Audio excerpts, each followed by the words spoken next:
So I'm going to do posterior ribs, so I would start with an AP. Remember what I told you every single time. Here, can I pull these off just because it really makes me nuts seeing the stuff, because it's like not stuff that I would leave on, so it kind of makes me a little crazy. Okay, I feel better. All right, so one of the things that you want to do, we'll decide what side do we want to do. It doesn't matter to me. For simplicity's sake, left side's easier, because then left side I don't have to dance around Jason to get to the right side and everything. So it does make it easier to say left side. So I would choose my side of choice, and I obviously haven't been around people for a while, so I can't speak. And I'm gonna slide you over to your right a little bit. Look at me. Keep going, step. Take a step for you. Little step. There we go. That's awesome. Okay. So, again, all these are all going to be at our 40-inch SID. Okay. And this Now, is a unilateral left posterior rib pain that that we're is imaging? correct. Yes, it is. And you leave it open from top to bottom for 17? Yep, I leave my 17 inches in. I can collimate in if I need to, but that's what I'm going to start with. And what I want to see here is I want to see where my light field should be. Pretty good. So. Now all I'm looking for here is my inferior margin. I want to make sure, and do you see where my light field ends here? The base of the light field. So that means, even though this is what you're seeing on Jason, that means that's where my light field ends. So as long as my hand is above that, holding that inferior margin, then I'm fine. Okay, we'll have all his ribs on the light field. There's my inferior margin. I was gonna say, on that your inferior Okay. margin, I can feel I don't know. I just Yeah. I'm feeling where you're is weird to me. Okay. Yeah. Well, yeah, you're going all the way out to the side. That's usually where people are more ticklish, so. I don't. It's going to be that height there, so I'm good there. I Yeah. feel good about I'm it. not that one over there. So, hey, just in case, I'm gonna. A little. So, one of our things, now I'll always take my marker and put it up in that corner, because we know the upper ribs, go ahead and put your arm down for a second, so not making you hold it up. We know that the upper ribs are smaller, right? They're gonna be in closer, so I don't need to have his shoulder. His shoulder doesn't matter to me. So I put my marker in there. I know it's in the light field. I know it's gonna be on my image, and I'm good to go, okay? So if I had to do an upper and lower, then I could give myself more light field on the top. I feel no need to do an upper and lower. If when I did this, I didn't see the lowers well, then I could go ahead and do lowers. I will tell you, the only time that I ever want to do lowers is if it is posterior rib pain, because those floating ribs are on the back side. So if a patient is saying they're having anterior rib pain, it's not the floating ribs. So why am I doing an extra image of them when they have nothing to do with it? So it kind of makes me nuts when they do that on anterior rib pain, Well, one of because the it doesn't videos- make sense. One of the videos on Blackboard, the lady said that for, if you're doing bottom for ribs, you always do AP. Is that because the floating ribs? If Yep. you want to get them closer Yep, to the... yes, because So they're even- in the back. Yep. So we're never, but you're saying here in the lab, we're never gonna do, sorry. It's okay. We're only gonna do, so if we were gonna do lowers here in the labs, even if we were doing for anterior, we would turn around and get an AP for the lower? Or Well, we yeah, would- if you're at a site that says you have to do that, then yes, you'll always end up doing that in an AP So it depends position, on because protocol. the rads know that there aren't any floating ribs in the front. They know they're in the back, but yeah, it's just gonna be a protocol thing. Okay. If they make you do a separate upper and lower. I'm saying as long as our patients can fit on one, when we're doing our exams, we'll do it just on one imaging plate and we're good to go. We Okay. will not do an upper and a lower, we'll do a one. But if we were gonna do an upper and a lower here, like for a comp or something, then if we were doing, if we were doing it for anterior pain and we had to get a lower, we do it AP then? Yep, I wouldn't have you do a lower, You wouldn't, because okay. I know that those ribs are posterior ribs, so if you have the anterior If you had rib good pain, inspiration, you should have the first 10 above the diaphragm anyhow, and only up through 7 are anterior ribs anyways. Okay. Okay, so would you do this So- with double inspiration then? and if we're seeing 1 through 10, we're seeing every single rib that is attached to the front in any way, shape, or form. So what did you tell me? Are you doing this on double inspiration, like you do a chest x-ray? You can. I usually did. I just watch and see what they do. If I asked Jason to take in a deep breath and he went, then I would say, okay, blow it out. Take in another deep breath and see what happens then, because then, yeah, I should get it. But for the most part, you tell somebody taking a deep breath, they usually can do it. You just got to worry about your little old ladies taking in a deep breath and raising up and getting a couple inches taller, you know, and you're like, yeah, no, don't raise your shoulders, just a deep breath, you know, it's not world movement.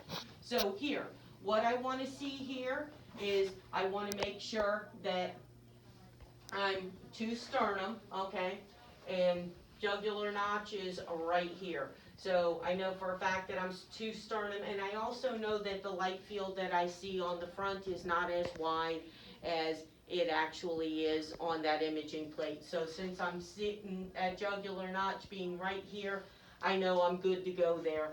I want just a hair of light field off to the side so that I know that I have all the lateral aspect of the ribs, and then I'm just gonna have Jason taking a deep breath, hold it, expose.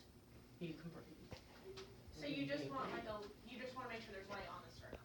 Yep, yeah. Okay. Yeah, because understand that now your smaller people, the smaller they are, what you're seeing on the front of them is going to be closer to what we're actually exposing on the imaging plate. But just remember, that beam is a divergent beam. This, we have OID here, so we're seeing a smaller looking light field than what's actually projected on that imaging plate, so. That's why we're doing it that way. Okay, now, let's see if you follow directions good. All right, I want you to turn your whole body, face me, put your feet facing mine. There you go, just how I have them, but your whole body. Now, I'm probably gonna have to have you step back. Yep, go ahead and step back away from me. There you go, you think a little bit more. Okay. This arm out to the side, and both times make sure you're getting his arm out to the side, okay?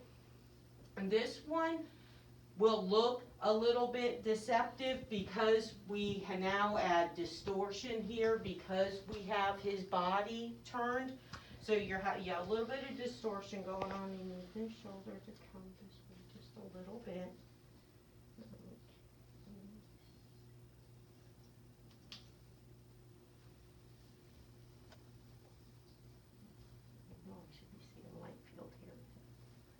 There we go, thank you. I was like, I know I should be seeing light field, and I'm not, so. It's like I'm not gonna move. So do you see how this looks on him, and it looks really weird, and it looks like you're not gonna get it? But where I can see my light field coming out here, I know for a fact that I'm going to have it. So if I look at him, this one's going to look odd. You'll have techs that will do this. They'll switch from the AP to the oblique, and they'll do this. This is when you get all the dang ribs. Why do I want all the ribs?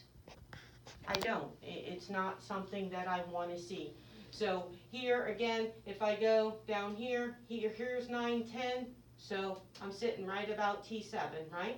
So that means that I should be able to have, again, all the ribs. I can see light field there, so I know way more than golden, but I don't need all of that. So I just leave it going from my unilateral AP or PA to my oblique and leave it alone, because I know that it's not really changing dimensions. So that just kind of makes me nuts, and you just need to show spine, sternum, over, so you're golden, okay?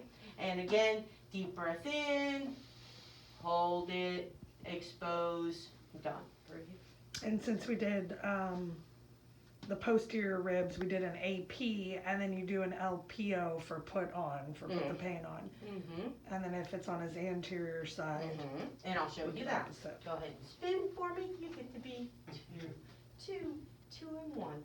Okay, so I'll go ahead and switch to right side now. So go ahead and go face the board all the way. There we go. Turn all the way in. There you go. I thought you were doing an oblique, I'm sorry. No, that's okay. I just figured I'd start off where I stopped on the first one. Okay, go ahead and step to your left for me. There you go. Okay, so here, since now I have his back facing me, now I have his spine that I can go off of, okay? So as long as I have, well, the spine's stuck a little bit more to the left. There we go. And arm off to this side for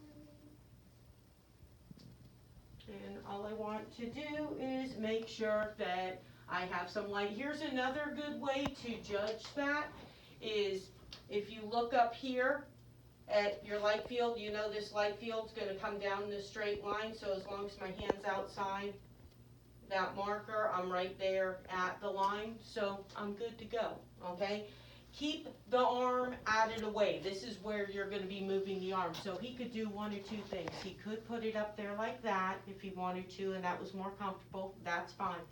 But I need that arm out of the light field, because if it's in the light field, it's gonna be pressed against those, the axillary border, so I don't want that.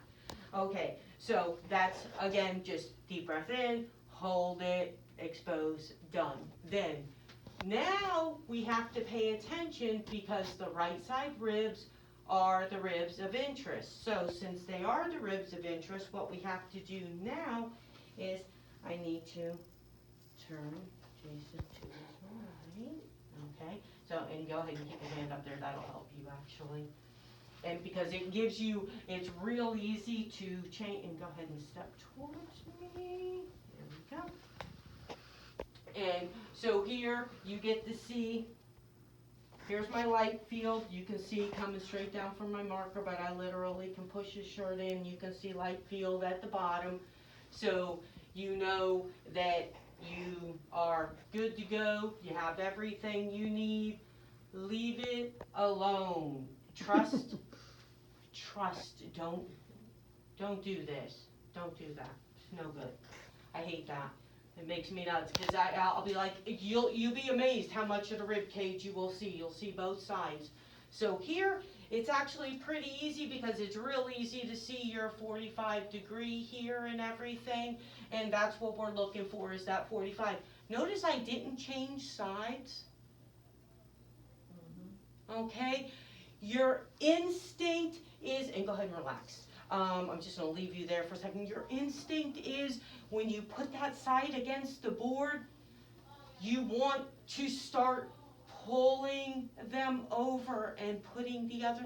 No, that's not the side of interest. The side of interest stayed the side of interest.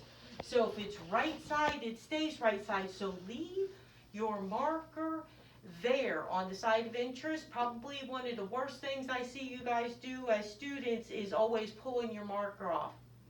Leave that marker on, because then if you go and you move him and you accidentally go over like this, and I say, wait, what's wrong with that?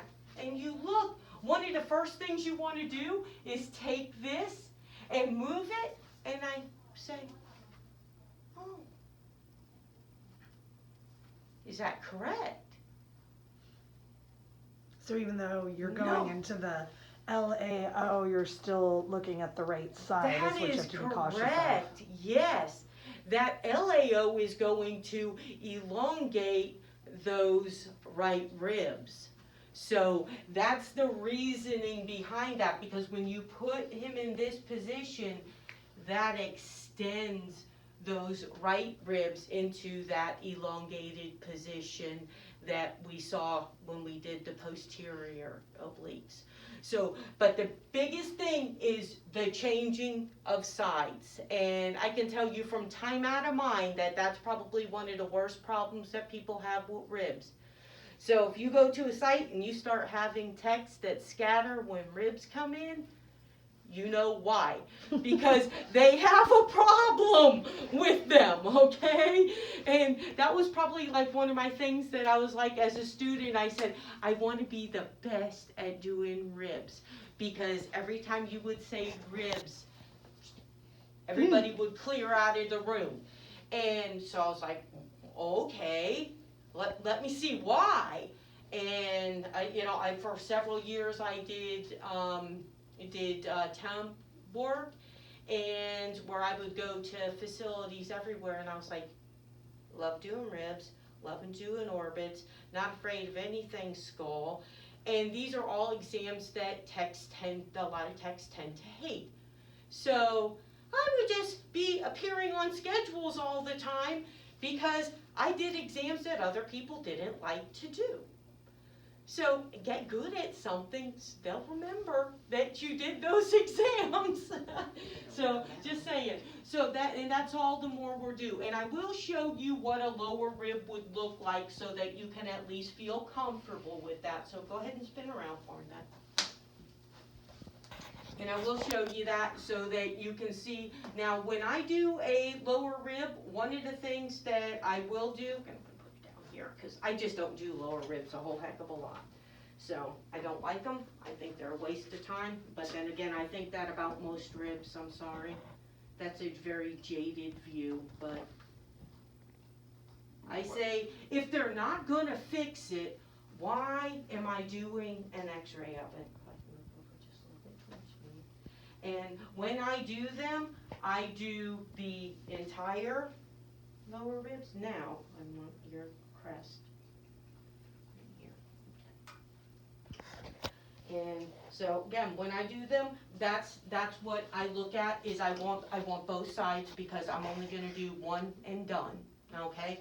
So now you see how I went and I took my marker and I put it down, because I put it down where it should be sitting right on top of the crest, because that's the end of my IR. And literally, deep breath in, blow it out, expose, and relax. All the more you're doing collimate, because these are going to be ugly if you don't collimate. So go to a 10 by 12, do it in landscape, and you're golden, and you'll have both sides. So mark your side of interest, but you'll have both sides, you're golden. Okay? So you're saying you collimate down to a 10 by 12 landscape for the ribs below the diaphragm? I'm literally, I don't even worry and think ribs below, because I'll get 10 of them in the normal one. So, and I'm going to have them all, because I know how to take a good inspiration for a chest, right? So I should get all of them. And then I'm just doing these for just those two floaters is what I'm looking at when I'm doing them. Okay. And I just want 11 and 12. And that's why you switch to that more abdominal technique, because now you've got all the bowel and everything getting in the way. Where was your centering for this one? Were you still saying it was on the left side, or you were centering to the center to get bilateral? I centered right to the center. So this to was do a bilateral lower yep. ribs, Roger. Yep. And some people will do where they'll take it and they'll do it portrait and do just the one, but I'm like, that doesn't even make sense to me, because now I'm including some portions of those upper ribs, but I'm not showing the whole thing, so that doesn't work for the rad. So why am I doing it? So I always just do crosswise and one and done. Get them both and everybody's happy. Okay? So that's my opinion on it. Sometimes I don't make everybody happy, but get it down below them. So this one's about the only one I'll ever put at the bottom, and it's just because I know that I put the bottom of my light field right at the crest, and so I sat it right above the crest because there ain't no rib there. Okay, so I pulled it all the way to the outside, so it's out of the way of the ribs. It's not. If I start to push it in, then I take a chance of getting it in my anatomy, and I don't want that. So, and that's it.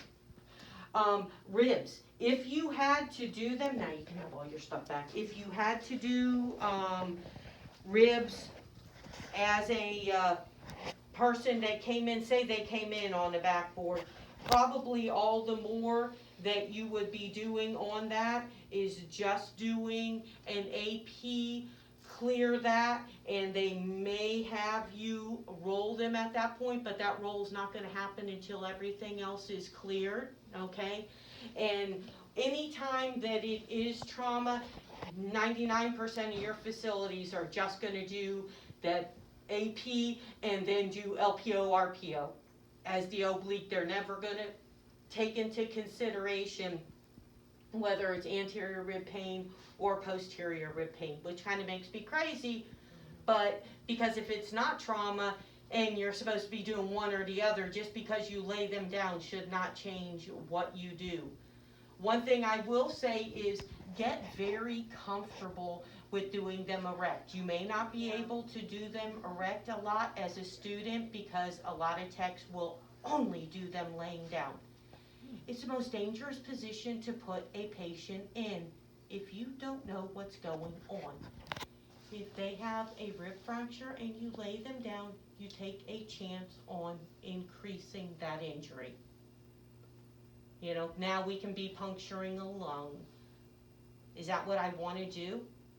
And I can tell you that as a student, one of my very first, and this has stuck with me for all these years, and it's been a lot of them, is my very first patient to do ribs on was a patient. They said, just put them on the table, just put them on the table. The lady was crying, it really hurt bad, she was crying. Put her on the table, went to lay her down. I was holding her as, supporting her so she could lay down. And as soon as she got down, she was like, oh, and I brought her back up. So I couldn't breathe. And I'm like, yeah, we're not gonna do it that way. But it terrified me.